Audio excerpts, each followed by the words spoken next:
नमस्ते, welcome to high legal. और आज के इस वीडियो में हम डिस्कस करेंगे सीपीसी के डेफिनेशन क्लॉज को। So let's get started. सबसे इम्पॉर्टेंट डेफिनेशन सीपीसी की है डिक्री, जो कि 2.2 सेक्शन में दी हुई है।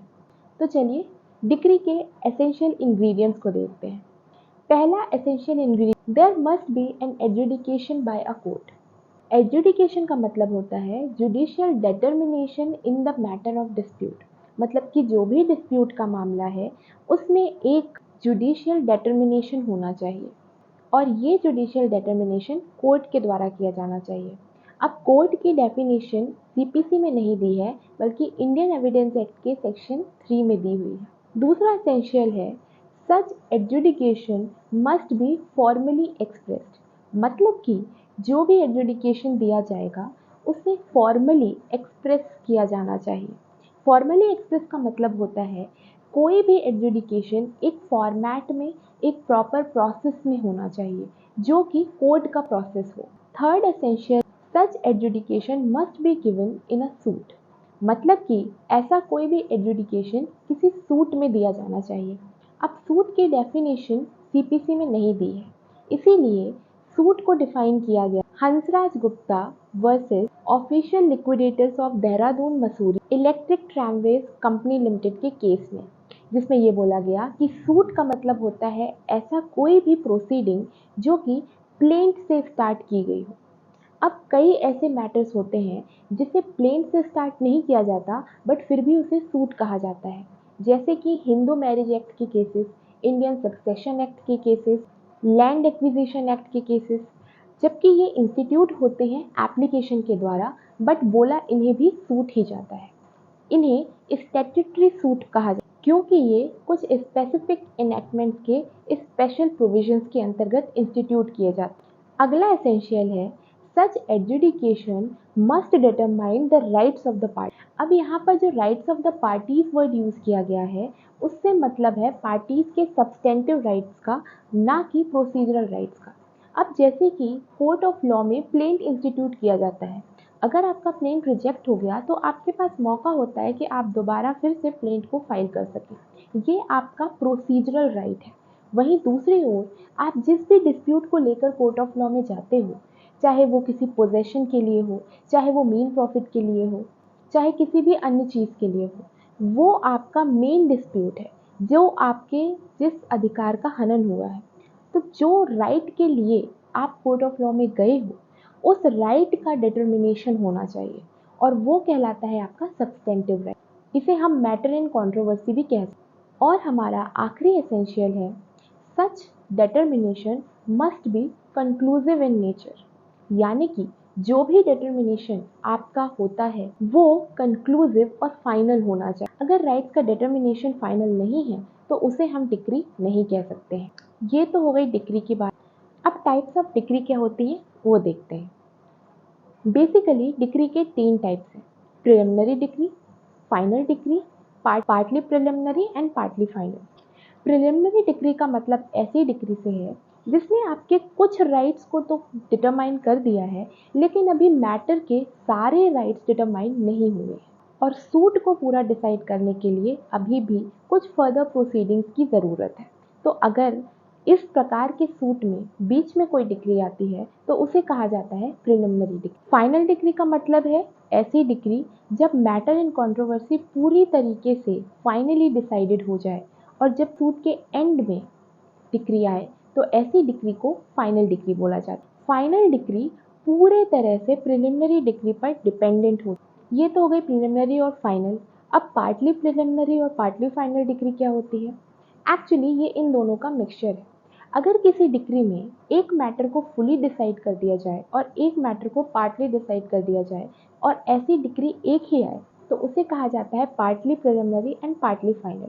इसका बेस्ट एग्जाम्पल हमेशा दिया जाता है पोजेशन और मीन प्रॉफिट के लिए। अगर मान लीजिए किसी भी सूट में कोर्ट ने पोजेशन डिसाइड कर दिया है पर मीन प्रॉफिट अभी डिसाइड नहीं किया है पर उसके लिए एक इंक्वायरी कराने का ऑर्डर दे दिया है तो ऐसी डिक्री को कहा जाएगा प्रिलिमिनरी एंड पार्टली फाइनल, क्योंकि यहाँ पर पोजेशन का मैटर पूरे तरीके से डिसाइड हो गया है लेकिन मीन प्रॉफिट वाला मैटर अभी पूरे तरह से डिसाइड नहीं हुआ है। तो ये वाला पार्ट अभी प्रिलिमिनरी है और ये वाला पार्ट फाइनली डिसाइड हो गया। सुप्रीम कोर्ट ने फूलचंद वर्सेस गोपाल लाल के जजमेंट में बोला था कि एक सूट में एक से अधिक प्रिलिमिनरी डिग्री आ, बट वैसे सर्कमस्टेंसेस होने चाहिए और जहां पर ऐसा करना आवश्यक हो केवल वहीं पर एक से ज़्यादा प्रिलिमिनरी डिग्री आ सकती।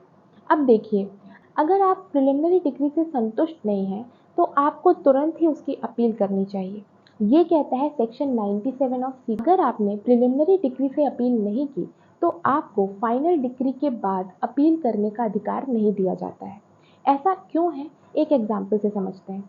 मान लीजिए आपका क्वार्टरली एग्जामिनेशन हुआ और आप उसमें फेल हो गए, बट आपको पूरा भरोसा था कि आपने पेपर अच्छा किया है और आप उसमें पास हो जाओगे, लेकिन फिर भी आपने रिवैल्यूएशन नहीं कराया क्योंकि आप वेट कर रहे थे कि अगर मैं फाइनल में भी फेल हुआ तो फिर मैं उसका रिवैल्यूएशन करवाऊंगा। अब अगर आपने प्रिलिमिनरी मैटर पहले नहीं उठाया तो आप क्वार्टरली एग्जामिनेशन वाला मैटर फाइनल एग्जामिनेशन के बाद नहीं उठा सकते, क्योंकि आपका जो फाइनल एग्जामिनेशन के मार्क्स हैं उसमें इंक्लूडेड रहेगा आपका quarterly and half yearly examination के मार्क्स। तो अगर इस मैटर पे आपको आपत्ति जतानी थी तो आपको पहले जतानी चाहिए थी, ना कि पूरा मैटर डिस्प्यूट हो जाने के बाद। इन द सेम वे, चूंकि final decree on the basis of preliminary decree ही आती है, तो इस वजह से सेक्शन 97 ये बोलता है कि अगर आप प्रिलिमिनरी डिग्री से ही संतुष्ट नहीं है तो आपको तभी उस पर अपील करनी है।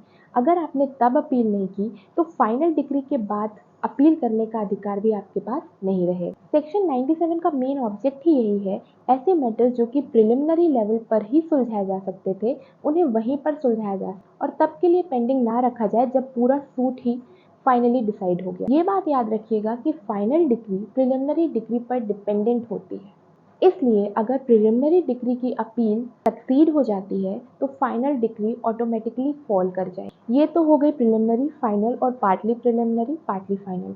अब एक और डिग्री का टाइप होता है जो कि है डीम्ड डिग्री। अब डीम्ड डिग्री क्या होती है?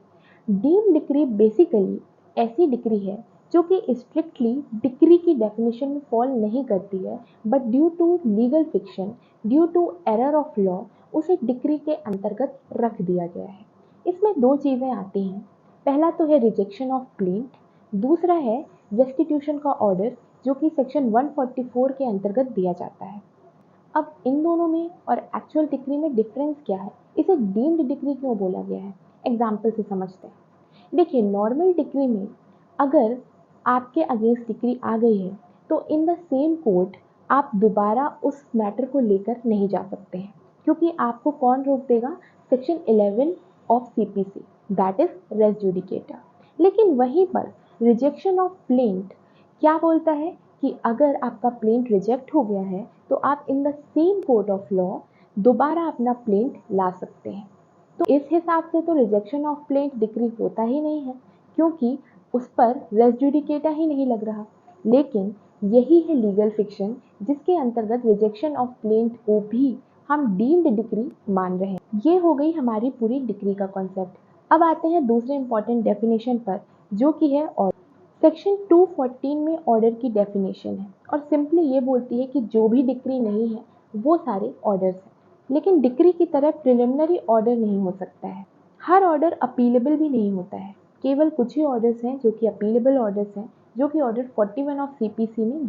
अब ऑर्डर और डिग्री में मेन डिफरेंस समझना हो तो यही समझा जा सकता है कि डिग्री सूट में आती है और ऐसे सूट में जो कि प्लेंट के थ्रू इंस्टीट्यूट होता है, वही ऑर्डर प्लेंट के थ्रू इंस्टीट्यूट सूट में भी आ सकता है या फिर एप्लीकेशन या पेटिशन के द्वारा इंस्टीट्यूटेड सूट में भी आ सकता है। अब हमारी नेक्स्ट डेफिनेशन हैं डिक्री होल्डर और judgment debtor. Decree holder given है अंडर सेक्शन 23 और जजमेंट डेटर की डेफिनेशन गिवन है अंडर सेक्शन 210। सिंपल वर्ड्स में समझे तो डिक्री होल्डर वो हुआ जिसके फेवर में डिक्री आ गई, लेकिन इसमें कुछ इंटरेस्टिंग बात समझते हैं। क्या आपने कभी ये सोचा है कि किसी ऐसे व्यक्ति के फेवर में भी डिक्री आ सकती है क्या जो कि पार्टी ही ना रहा हो या प्लेंटिफ ही ना रहा हो? तो बिल्कुल, ऐसा बोला गया था धनीराम के केस। धनीराम वर्सेस लाला श्री राम के केस में ये बोला गया है कि ये बिल्कुल भी ज़रूरी नहीं है कि डिक्री होल्डर ऐसा ही व्यक्ति हो जो कि प्लेंटिफ हो।